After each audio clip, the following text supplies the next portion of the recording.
This levee was doomed regardless of who was nearby.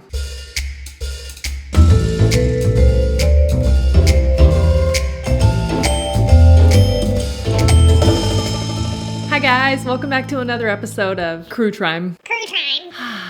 Crue Trime. If you are new here, hi! My name is Sarah, and what I do here is tell you a terrible story to ruin your day while I put on my makeup. So, if you are into chaos, crime, and concealer, you are in the right place. So make sure you subscribe to this channel and turn on the notifications so that you never miss one of my terrible stories. Today's story was recommended by my good Judy, Jen. Jen is actually living her best life right now in jolly old England. I'm super jealous. Hi, Jen. But the story she sent is pretty wild, and it's unlike any story that we've covered here on the channel. So let's get right into it. This is the story of James Scott. All right, also, if you want to know what makeup I'm using in today's look down in the description box because everything is linked. All right, so let's rewind the tape back to the summer of 1993. It's a time when gas was cheap, Jurassic Park was in the theaters. Hold on to your butts. America was vibing to Whoop, there it is. They were wearing neon windbreakers unironically and arguing about whether Sega Genesis or Super Nintendo had the better graphics. I was a Super Nintendo girl. But in the Midwest, the heartland of America, the vibe was damp. Because starting kind of in the mid-spring, the skies had opened up like you needed to start gathering 2 of every animal for safekeeping. Rainstorm after rainstorm dumped relentless amounts of water on the Midwest, especially in the Mississippi and Missouri River basins, particularly where they met. I mean, people were keeping canoes in their driveways just in case. Entire towns were swallowed up by water and farms turned into inland seas. Cows were spotted drifting past corn silos like very confused pool floats. I don't know that that's really true, but you get the picture. A lot of rain, okay? And this wasn't like, oh man, the basement's wet again type flooding. This was like biblical, epic, capital D disaster flooding. It's now referred to as one of the worst natural disasters in United States history, and it's called the Great Flood of 1993. Really creative name. So one of the most vulnerable spots in this soggy hellscape was West Quincy, Missouri. It's a blink and you'll miss it town directly across the Mississippi River from Quincy, Illinois. It had a couple of gas stations, farm supply stores, a car dealership, and a front row seat to the apocalypse. So the only thing that was standing between West Quincy and complete annihilation was a big earthen levee, like a giant dirt wall. It had been built decades ago and it was maintained by the Fabius River Drainage District, a local group with more duct tape than funding. This wasn't like a high-tech Army Corps of Engineers mega structure. You know, this was a Depression era thing, reinforced by volunteers, prayers,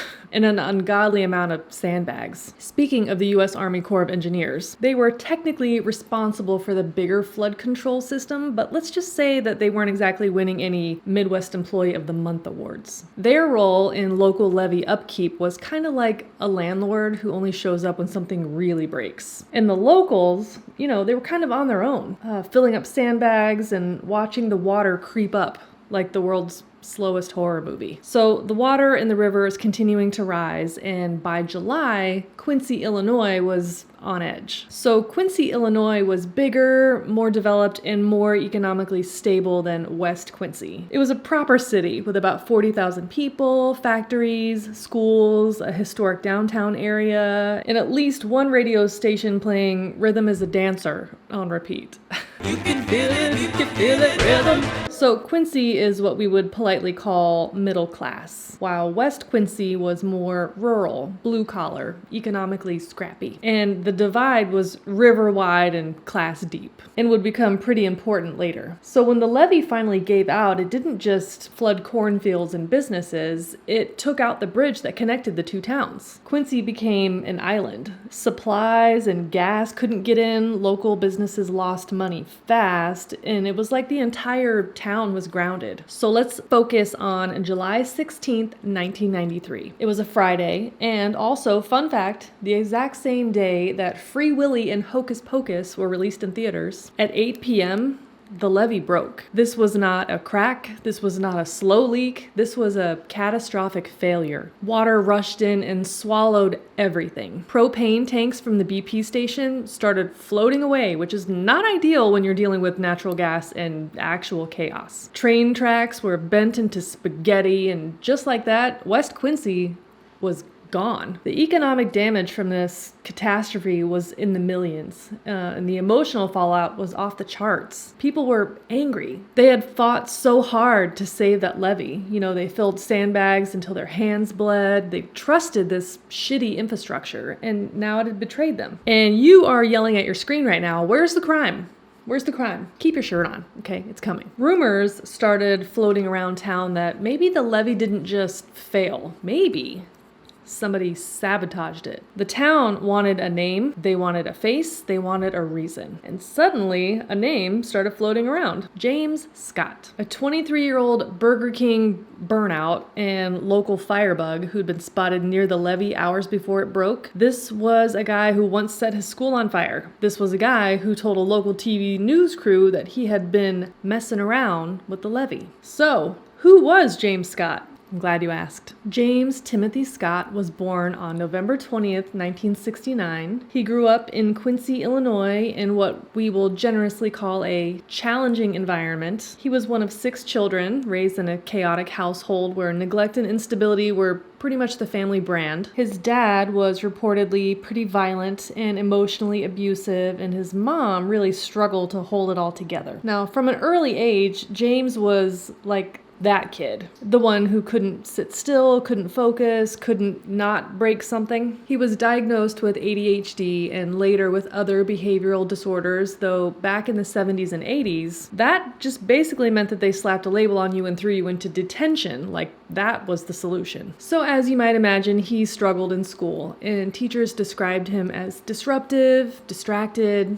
defiant. He got into fights, he argued with the authorities. He really just had a hard time telling the difference between what actually happened and what he told people happened, which is a crucial distinction when you later start confessing to felonies on the news. By the time he got to high school, James was already in and out of juvenile detention for vandalism and burglary, but his real debut into the local criminal spotlight came in 1988, when he burned down Webster Elementary School in Quincy.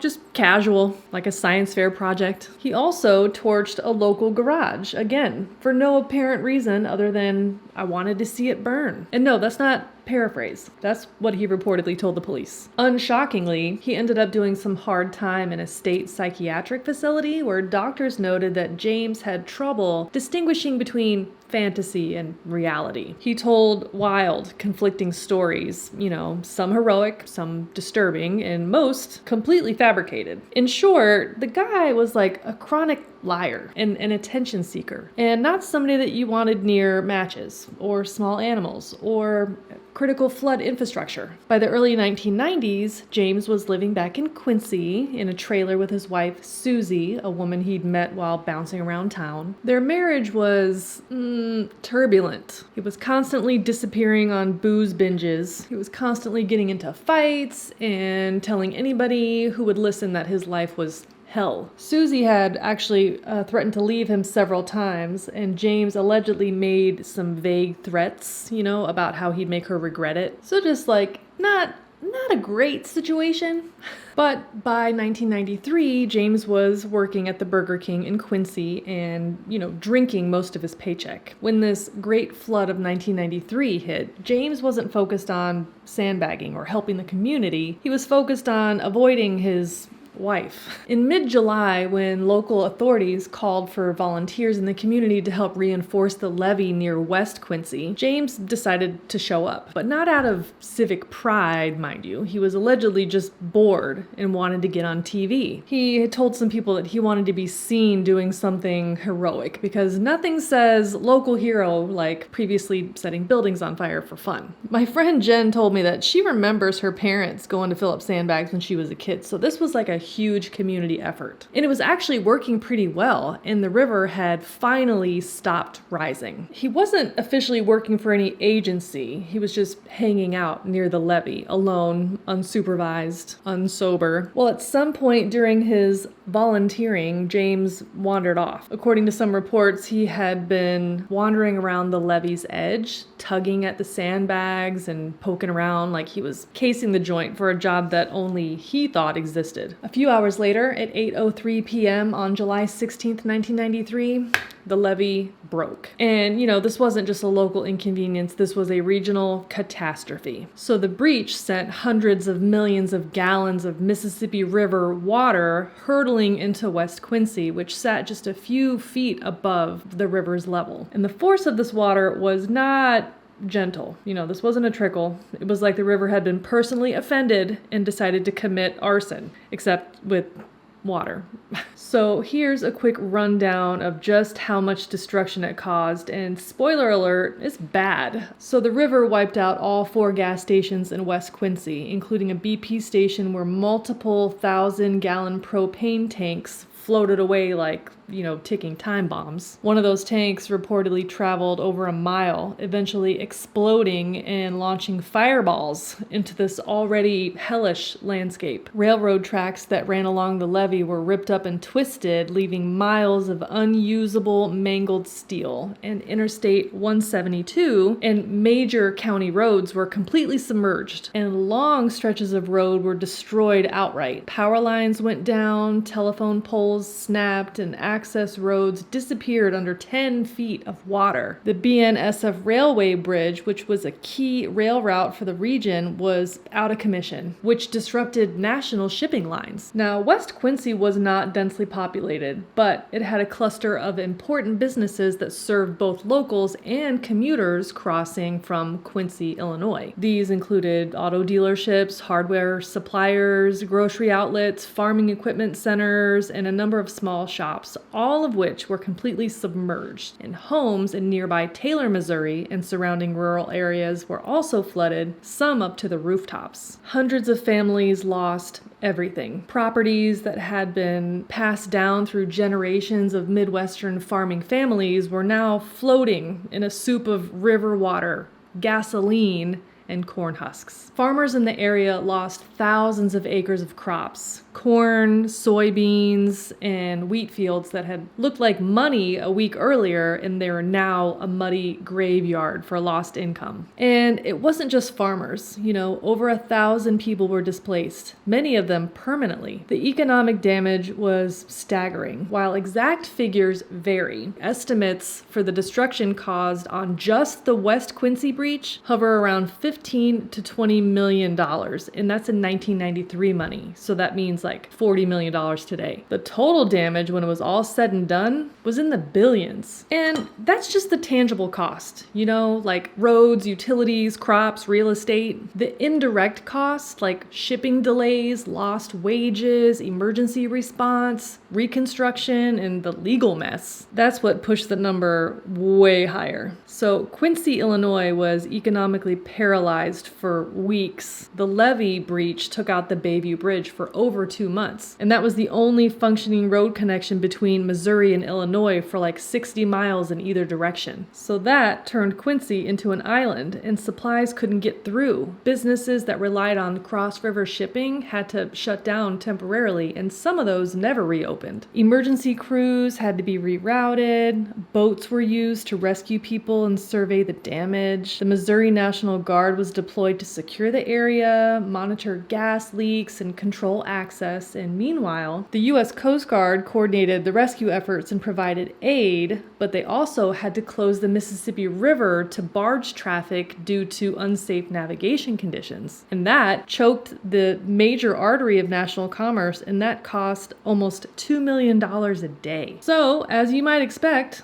people were looking for somebody to blame. And that's when James Scott, already blabbing to reporters about messing with the levee, came into focus. So instead of laying low like a normal person with a criminal past and a possible link to a multi-million-dollar disaster, James went around town telling people that he might have had something to do with it. So it all started with bar talk. You know, James said he was out kicking sandbags around, joking about how maybe he had something to do with the failure, you know, laughing, shrugging, going back to drinking. Then comes this KHQA TV interview, which is honestly like Hall of Fame level dumb. So James showed up on the news, you know, speaking to this reporter, Michelle McCormick, and he started bragging about how he was right there when the levee went. Were you on a break? Were you with a whole bunch of other men? You weren't there at the levee when the break occurred? No, everybody else left. You know, I decided to stick around to the next crew come.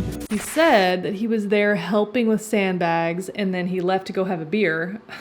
And then when he got back, the levee had broken. He also claimed that he had helped the Coast Guard load boats into the floodwaters. Sure, Jan. The funny part about that is that he wasn't wearing a life jacket. He was perfectly dry and totally clean. So he was doing what again? Anyways, when the police saw this news story, they were squinting. They knew about James Scott's reputation in town, you know, his history of being a firebug and other activities, burglary, just general lying. They smelled bullshit and wondered what the hell was he really doing near the levee that day. So fast forward just a little bit to October 1st, James Scott had landed himself in a police interrogation room, but not for anything to do with the levee. His shitbird self had been pinched on a burglary charge, and that's when he gave this series of confusing, inconsistent statements, the kind that made the cops lean back and go, "Gotcha." According to police notes, James told them a few variations. He said that he had removed sandbags from the levee to watch the water flow.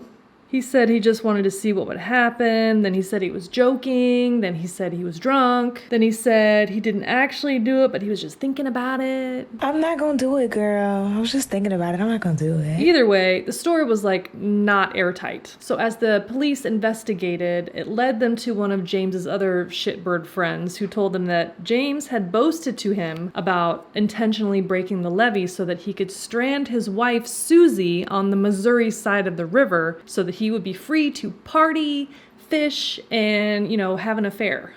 This friend was 16 years old, by the way. Investigators say that they spoke to other people who told them that James had told them the same thing. James later would say that he was coerced into that confession about the levee. He didn't even understand what he was agreeing to. He said he was sleep deprived and high and just trying to, you know, please the investigators so that they would let him go, which is like a classic, you know, false confession. And to be fair, we know that James was the kind of guy who would lie to seem cool. In fact, during a previous flood event, he posed as a rescue worker just to get media attention. So the question becomes, was he confessing to a crime or was he just lying to look important? Well, it didn't matter because the town was in ruins. People wanted answers and the prosecutors had a confession, or at least a confession flavored series of statements. So the prosecution didn't just charge him with simple criminal mischief or vandalism or even reckless endangerment. They reached way, way back into Missouri's legal junk drawer and they dusted off this old statute called intentionally causing a catastrophe. So this law from 1979 was written to cover like extreme cases like domestic terrorism or eco-saboteurs or the Joker dumping chemicals into Gotham's water supply.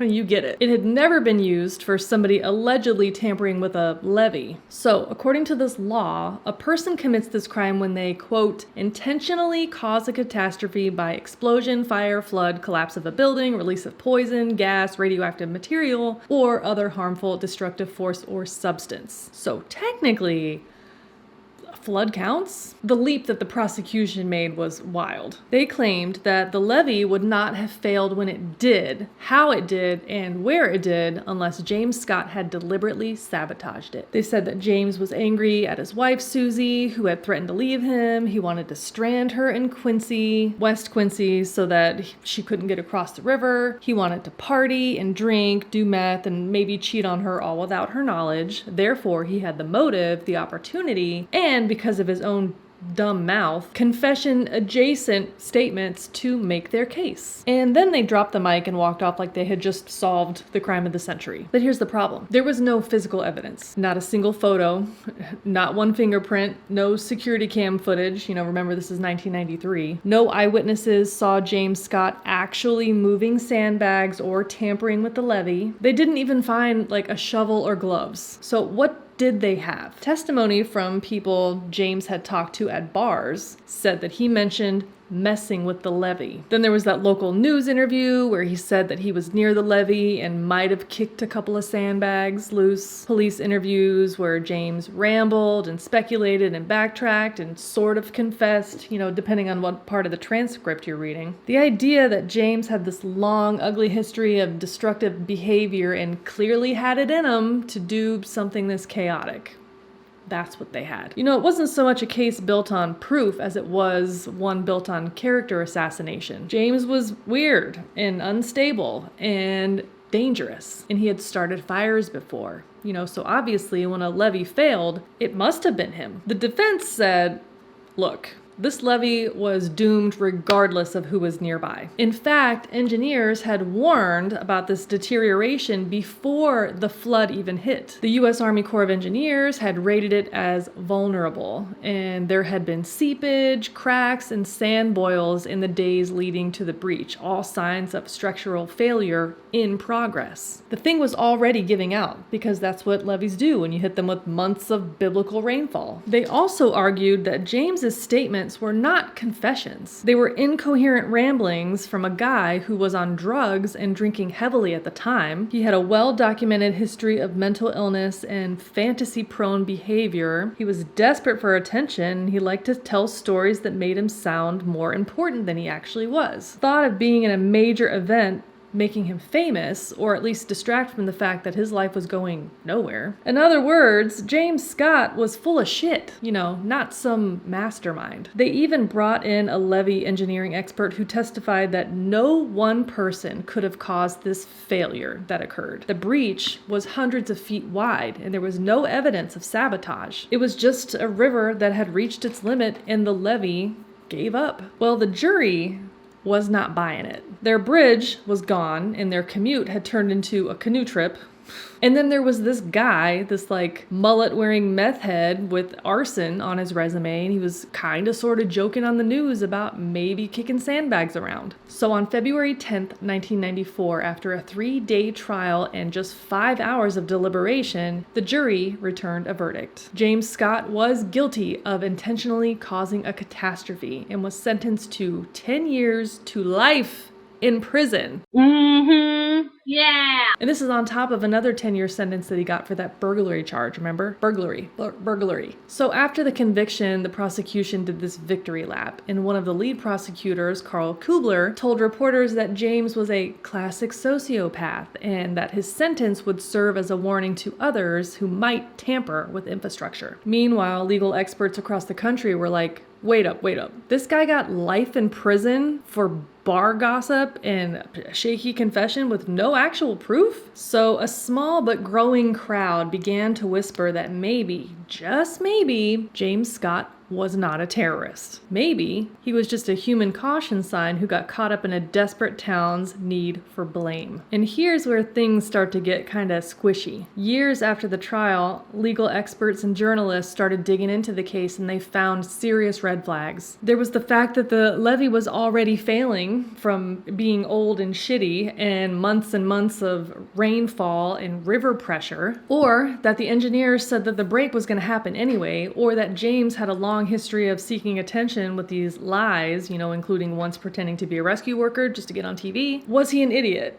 Yes, but was he criminally responsible for a levee breach in the middle of one of the worst floods in U.S. history? In 1997, James Scott's conviction was thrown out due to prosecutorial misconduct, but when he was retried a year later, he was convicted again and his sentence was reinstated. As of 2025, James Scott is still locked up at the Jefferson City Correctional Center. He's been in prison for like over 30 years. In interviews, James insists that he did not break the levee and that he was railroaded by overzealous prosecutors, small town politics, and his own big stupid mouth. So my friend that recommended the story, she doesn't really remember much personally. She was quite young at the time, but she said that she remembers that it happened during summer break and a bunch of softball and baseball games had been canceled. All the grown-ups were spending all this time doing sandbags, and then the levees broke. President Clinton actually came out and declared a state of emergency, and the house that her family had lived in when they first moved to that area from another state was completely underwater, and the water stunk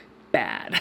She also said that there was this rumor around town that James Scott was framed. So it's interesting that she said that because I did find a little something that came up during the second trial. So apparently somebody testified in that second trial and they had a financial interest in this being classified as essentially vandalism and not act of God because the insurance doesn't pay for those kinds of disasters, but they paid handsomely for criminal mischief. So let me know in the comments down below if you think that James Scott should be, criminally responsible for breaking the levee, or if he was wrongly convicted. And that is the story of James Scott. Thanks again to Jen for recommending this story. If you have a Crue Trime story that you would like to recommend to me, there is a link in the description box that will take you to a Google document where you can fill in all the dirty details. I would love to hear from you. Thank you so much for hanging out today and for watching this video. I really appreciate it. If you want to see more videos like this one, then consider subscribing to this channel before you leave today. I upload new videos here on YouTube every week, and you can follow me on all of the other socials as well. That is it for now. I will catch you next time in the next video. Bye! About begain. Is this coming off? Hello? Pretty important. And there's a hair on my face. Oh my god. Hang on, let me just get my mirror in place. Hi.